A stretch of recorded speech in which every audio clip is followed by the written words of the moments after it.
March 20th, the third week in the Awaken series. I Am That I Must was the title of Pastor Greg's message. He really brought it today, just talking about how we were created a certain way, and then what we were created to do, only we can do. He gave this message. Check out this clip. You're going to love it. What's your I must?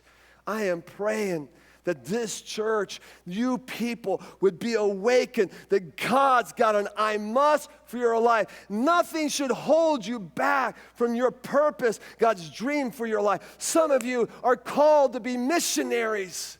Some of you students are called to be missionaries that travel the world to proclaim that Jesus Christ is the hope of the world. Some of you are called to be worship leaders, to write incredible songs of worship that would lead people into the presence of God. Some of you are called to be teachers in the public school system to teach the truth. Some of you are called to be doctors to bring healing. Some of you are called to be athletes to give God glory. Some of you are called to be successful businessmen so that you can make money to finance the gospel. You have an I must on your life.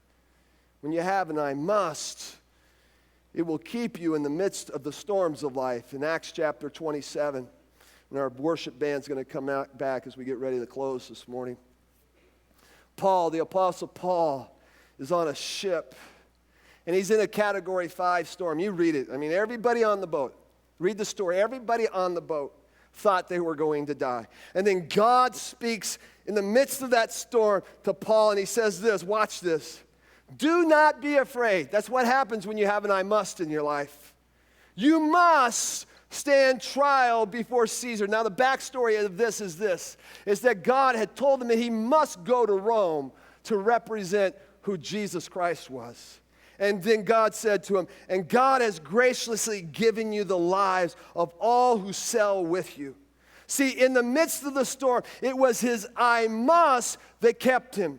In the midst of your storm, when the winds and the waves are blowing, just like last night, when the wind was howling, when you're in the storm of life and all hell is breaking loose, if you have a divine I must, if you do not jump ship in the midst of that storm, you see, if you get away, if you jump ship and you get away from your I must in life, then all the guarantees that God puts around you are gone.